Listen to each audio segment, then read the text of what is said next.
What's going on, everybody? Teddy Baldassarre from teddybaldassarre.com. So on this channel, I take a closer look at watches available for purchase on my website as an authorized dealer of all the brands that we're carrying. So today we're gonna be looking at the Oris Divers 65, this one coming in 40 millimeters with a blue dial. So in this video, quick overview and review of the piece itself, and at the end, kind of going over just some things to consider if you are looking to purchase this watch. And if you do purchase from teddybaldassarre.com, full authorized dealer, full factory warranty, have a link in the description with more details on this product. But guys, let's jump into it. Now first, looking at a rundown of the specs, we have a case size of 40 millimeters, thickness of 12.8 millimeters, lug width of 20 millimeters, lug to lug of 48 millimeters, water resistance of 100 meters, movement is an automatic Sellita SW200, crystal is sapphire, and price $2,200.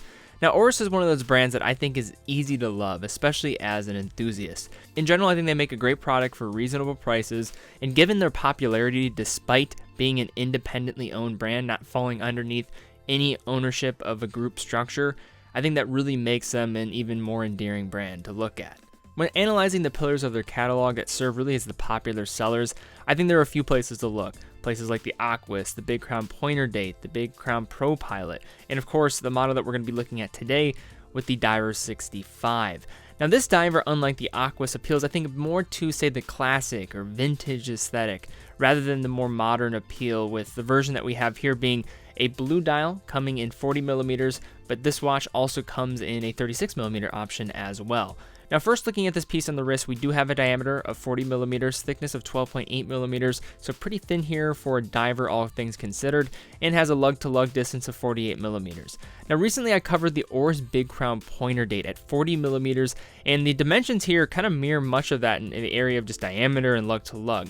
And in that review, I mentioned that the dial on that piece, because of the thin coin edge bezel, that dial is going to appear larger on the wrist. So in this case, we kind of have essentially the opposite, given that there is an inclusion of a rotating unidirectional 120 click bezel here. For a range of wrists where I think this would be the most appropriate in its wear, I would say probably between 6.15 inches, so that's 15.6 centimeters, and then up to, I would say on the larger end, 7.5 inches or just over 19 centimeters. I think that general range will be the area in which people will kind of enjoy the wear of this piece, with both of the low and the high on that range coming really down to personal preference. Taking a closer look at the case, it comes with a brush finish across the lugs on the front and then polished along the side of the case. Along the case of the 3 o'clock, the Diver 65 features a screw-down crown that helps with the extra security with that 100 meters of water resistance. And just to address it, I could see this point being a bit of criticism, being labeled as a diver, but I think arguing the semantics of whether this is a diver here kind of falls short, considering the ISO 6425 certification actually only requires 100 meters of water resistance to qualify to be a certified diver. But if you are looking to do deeper dives with your next dive watch and you're looking at this piece, then there probably are going to be some other options, even from Oris, that are going to be better to look at, like the Aquis, for example. Between the lugs in this piece, we have a lug width of 20 millimeters, which this version here comes on a riveted bracelet. Riveted bracelets sometimes can be a contested style, as well as faux markers, which this watch has both of, and is going to be more of a love it or hate it kind of feature. But the bracelet features a heavy taper down to 16 millimeters at the clasp end, which then will meet at a 2-button release and features 5 points of micro adjustment at that clasp. The bracelet is adjusted with a pin system, so it would be nice to see screws here, but all in all, the bracelet style works, I think, for the rest of the design and is adequate in its construction.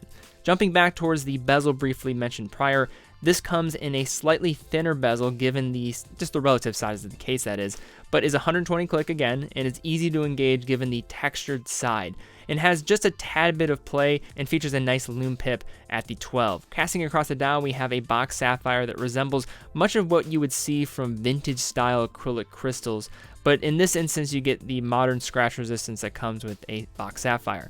Now the dial that we have here is a glossy blue that protrudes out just a bit at the center, kind of working in tandem with the crystal above.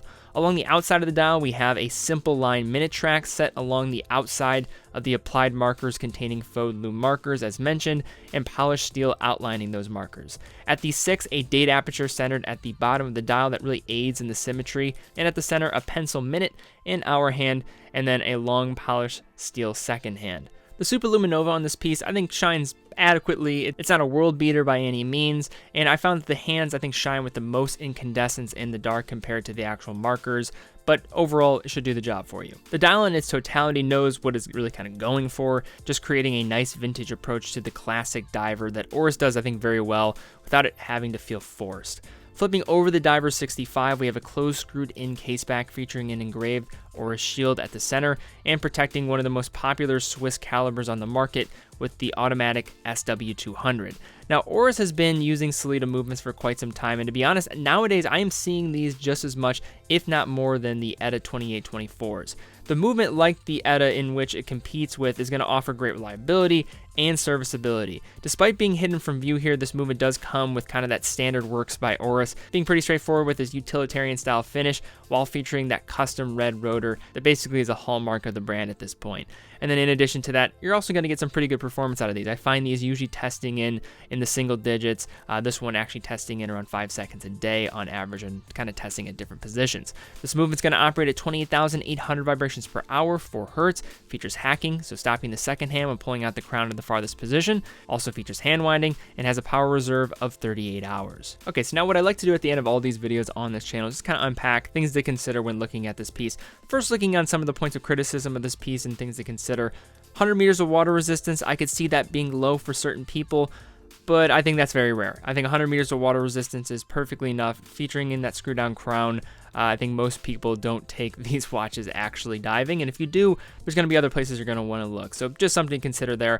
In addition, I think one of the biggest downsides of this watch is just the fact that it's in close proximity to another watch from Oris that I think will pull some people away, which is the Aquis. The Aquis has a little bit more up spec in regards to the bracelet as well as the water resistance, but I think the good thing about this watch, and I think why it exists and why I think it does very well and why I really enjoy it, it has great looks. It really kind of caters to that vintage style of diver that really has just become popular, but I think these also will kind of age well. It's not so much giving into the trend. In addition, you're also getting a pretty wearable case here at 40 millimeters with that bezel. It's going to wear, I think, on a wide variety of wrists, and then you also have a reliable and serviceable movement. It's pretty straightforward in terms of what you're getting from Oris. I think you're getting great style, reasonable price, and then ultimately I think a very good product when considering those two aspects. And Oris is just one of those brands that I think just operates by their own means and kind of goes their own way in terms of the style and kind of what you expect from them. And it's definitely one of my favorite brands in the world of watchmaking. All right guys, thank you again so much for watching. If you did enjoy the video, thumbs up, subscribe, and hit the bell icon. Also, if you want more details about this watch, link in the description. TeddyBaldassarre.com, full authorized dealer of all the brands that we carry, also coming with a factory warranty as well. So guys, thank you again so much for watching. Be well, and I will see you all very soon.